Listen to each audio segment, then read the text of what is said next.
U.S. President Donald Trump's impeachment has understandably led to comparisons with l'affaire Clinton, circa 1999. But the scandals, their implications, and the times, are different. It's disingenuous to cite the precedent and gloss over key distinctions. The late 20th century already seems quaint from this two-decade distance. After all, it's practically incomparable, now that the dreadful postmodern condition and Twitter have produced a president who communicates via excited utterance, tweets destined to be memes, like the proclamation of innocence Trump issued yesterday after senators were sworn in for his impeachment trial. Comparisons to the Clinton model have mostly obscured the Trump matter rather than illuminated it. Still, Senate Majority Leader Mitch McConnell above all insists on them weaponizing the past while ignoring facts in the present case. Substantively speaking, Trump was impeached for abuse of power and obstruction of Congress related to his Ukraine dealings. The president allegedly used public office to advance private interests, pushing a foreign government to inquire into his political rival, former Vice President Joe Biden, after he became a 2020 Democratic presidential contender.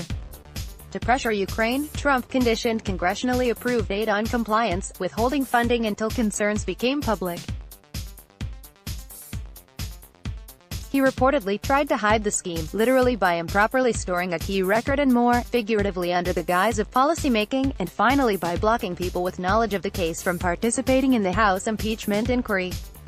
The House of Representatives impeached former U.S. President Bill Clinton, by contrast, for perjury and obstruction of justice stemming from investigations into marital infidelities.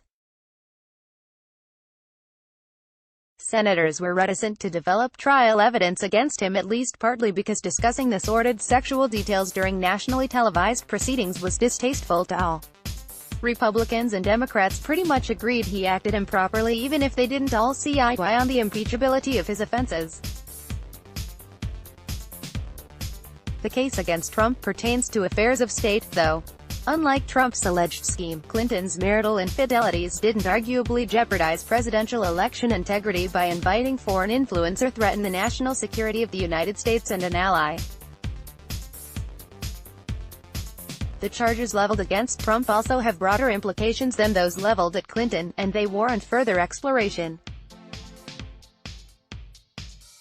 But politicians just don't party like it's 1999 anymore, a fact that garners bipartisan boo-hoos.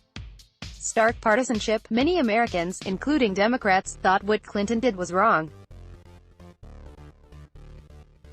You can't get a single Republican politician to say what Trump did is wrong, although it affects matters of state, said Democratic strategist Michael Gordon, a Department of Justice spokesperson during the Clinton impeachment and now principal of Group Gordon, a New York PR firm. 31 Democrats in the Republican-controlled House of 1998 voted to initiate impeachment proceedings against Clinton. That willingness to concede basics indicated a commitment to the truth that has since been subsumed by stark partisanship. Gordon tells courts that Clinton-era rifts seem like reasonable disharmony, compared to the ideological divisions of the day. On both sides, you score points now by showing ideological purity and an unwillingness to compromise. Republicans also lament contemporary divides, but say stark partisanship is evidence that the case against Trump is illegitimate, unlike the Clinton impeachment. Only one Democratic representative in the House, Tulsi Gabbard of Hawaii, registered anything like dissent by voting a neutral, present, at Trump's impeachment last month. Bold Republicans voted against impeaching Clinton, however, breaking with their party. McConnell claims that the dearth of Democratic defections proves the Trump case is a meritless partisan crusade.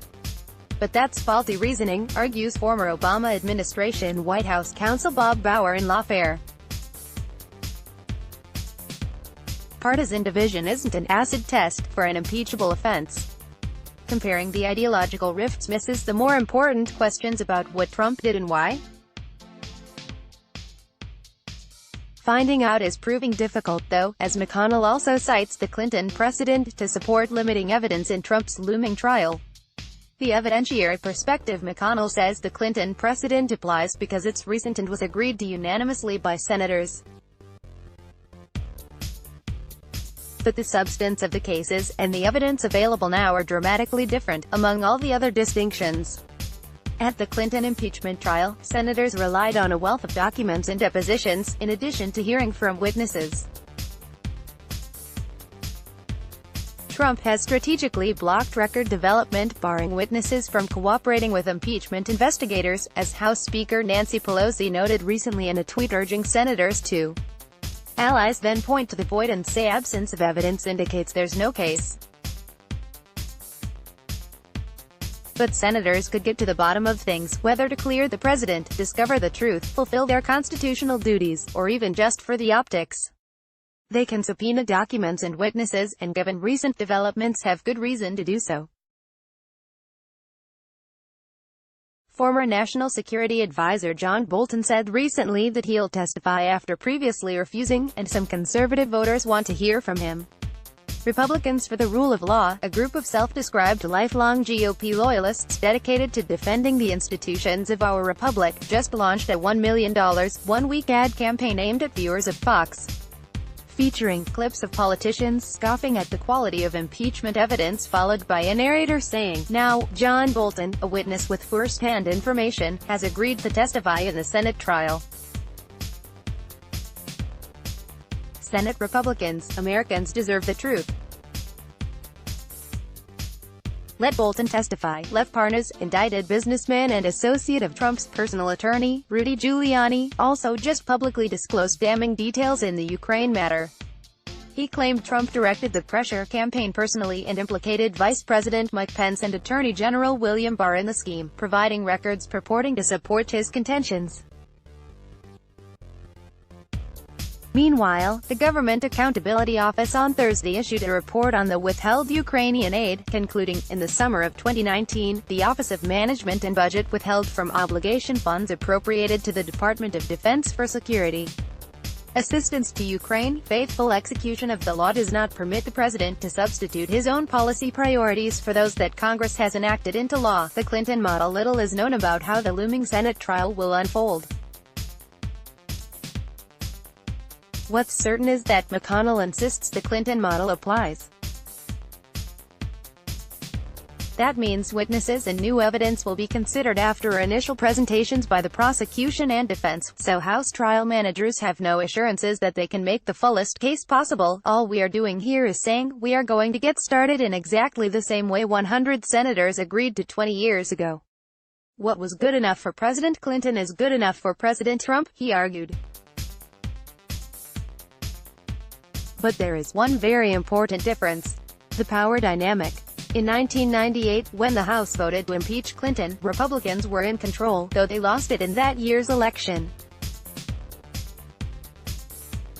The impeaching party handed the articles of impeachment to their fellow Republicans, who also controlled the Senate. There was no concern about ceding control to ideological enemies who could use the rules to thwart the discovery of truth. Same cannot be said now.